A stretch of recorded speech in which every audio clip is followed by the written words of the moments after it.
জুলাই গণঅভ্যুত্থানে শেখ হাসিনার উৎখাত ও উন্নত চিকিৎসার জন্য খালেদা জিয়ার লন্ডন যাত্রার পরই নতুন করে আবারও আলোচনায় -2 ফর্মুলা। তবে এবার শেখ হাসিনা খালেদা জিয়া নন, তারেক রহমান আর বেগম জিয়া লন্ডনে আটকে গেলেন কিনা তা নিয়েই শুরু হয়েছে নতুন জল্পনা। দেখা দিয়েছে নানা প্রশ্ন। 2007 সালে দেশ ছাড়তে রাজি না হলেও 2025 সালে কেন বেগম জিয়া বিদেশে গেলেন? মা ছেলে লন্ডনেই আটকে যাবেন কিনা তা নিয়ে বিএনপির মহাসচিব মির্জা ফখরুল ইসলাম আলমগীর থেকে শুরু করে দলটির স্থায়ী কমিটির সদস্য আমির খসরু মাহমুদ চৌধুরীকে কেন মুখ খুলতে হলো? বিএনপির সুপ্রিম লিডাররা কি বিরাজনীতিকরণের আশঙ্কা করছেন? কি বলছেন রাজনৈতিক বিশ্লেষকরা? বাংলাদেশের রাজনীতিতে একসময় জনপ্রিয় ও চর্চিত বিষয় ছিল -2 ফর্মুলা। 2007 সালে সেনা সমর্থিত তত্ত্বাবধায়ক সরকার ক্ষমতায় এসে সংস্কারের উদ্যোগ নিয়েছিল। তখন দুই প্রধান নেত্রী খালেদা জিয়া ও শেখ হাসিনাকে জেলে নেবার পর -2 ফর্মুলার আলোচনা জোরদার হয়েছিল। তখন আলোচনা এমন ছিল, -2 মানে হচ্ছে রাজনীতি থেকে বেগম খালেদা জিয়া ও শেখ হাসিনাকে পুরোপুরি বিদায় করে দেয়া, বাদ দিয়ে দেয়া। বিএনপি আওয়ামী লীগের অনেকেই অভিযোগ করেছিল দুই নেত্রীকে রাজনীতি থেকে সরিয়ে দেওয়ার চেষ্টা হচ্ছে। পরিকল্পনার অংশ হিসেবে শুরুতে তৎকালীন দুই বৃহত্তম দলের নেত্রীকে কারাবন্দী করা হয়। দুর্নীতি বিরোধী অভিযানে বড় রাজনৈতিক দলগুলোর অনেক সিনিয়র নেতাদের গ্রেফতার করে বিশেষ আদালতে সাজা দেয়া হয়, যেটিকে সে সময় রাজনীতি ক্লিন করার পদক্ষেপ হিসেবে দাবি করা হয়। সেই সঙ্গে নিষিদ্ধ হয় রাজনৈতিক কর্মকাণ্ড। যদিও একই সময় সরকারের পৃষ্ঠপোষকতায় নতুন দল সৃষ্টিরও অভিযোগ ওঠে। ওই দলে যোগ দেওয়ার জন্য বিএনপি ও আওয়ামী লীগের গুরুত্বপূর্ণ নেতাদের ওপর চাপ প্রয়োগ করা হয়েছিল বলেও অভিযোগ রয়েছে।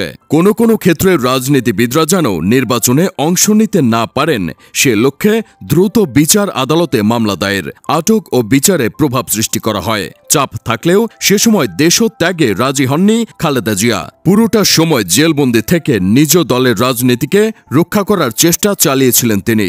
শেষ পর্যন্ত 1-11-এর রাজনৈতিক পট পরিবর্তনের সময় বিরাজনীতিকরণ এবং -2 ফর্মুলা বাস্তবায়নের চেষ্টা ব্যর্থ হয়। বেগম খালেদা জিয়া ও শেখ হাসিনাকে রাজনীতি থেকে বিদায় করা সম্ভব হয়নি। ব্যর্থ হলেও পরবর্তীতেই এটি -2 ফর্মুলা হিসেবে পরিচিতি পায়। সেই -2 আবার এতদিন পরে আলোচনায় এসেছে।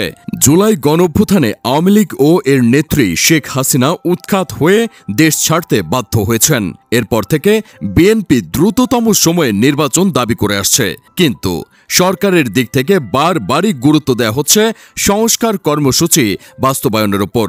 এর মধ্যেই বিএনপি চেয়ারপারসন বেগম খালেদা জিয়া উন্নত চিকিৎসার জন্য লন্ডনে গেছেন। বেগম জিয়ার লন্ডন যাত্রা কি শেষ যাত্রা কিনা সেটিও নিয়ে নানা আলোচনা চলছে রাজনৈতিক মহলে। আলোচনার বিষয় হল 2007 সালে দেশ ছাড়তে রাজি না হলেও 2025 সালে চিকিৎসার জন্য লন্ডনে গেলেন বিএনপি চেয়ারপারসন। তার দেশত্যাগ এবং দলটির ভাইস চেয়ারম্যান তারেক রহমান দেশে না ফেরায় অনেকে করছেন -2 এর আশঙ্কা। পর্যবেক্ষকরা বলছেন দেশে এখন রাজনৈতিক সংকট ঘনীভূত হচ্ছে মূলত নির্বাচনের সময়কাল নিয়ে। এক পক্ষ চাচ্ছে দ্রুত নির্বাচন, অন্য পক্ষ চাচ্ছে সংস্কার শেষে নির্বাচন। বিশেষ করে বিএনপি সংশ্লিষ্টদের আশঙ্কা নির্বাচনে দেরি হলে দেশের রাজনীতিতে নানাবিধ বিপত্তি বাড়তে পারে। তবে বিভাজনের আশঙ্কা থাকলেও এই মুহূর্তে সক্রিয় রাজনৈতিক দলগুলোর নেতাদের মাইনাস করে দেওয়ার কোনো আশঙ্কা নেই বলে মনে করছে বিএনপির হাইকমান্ড। মির্জা ফখরুল ইসলাম আলমগীর, আমির খসরু মাহমুদ চৌধুরীও এ নিয়ে মুখ খুলেছেন। -2 কথা যারা বলে এটা তাদের আশা, এই আশা জীবনে পূরণ হবে না বলেই মনে করছেন তারা।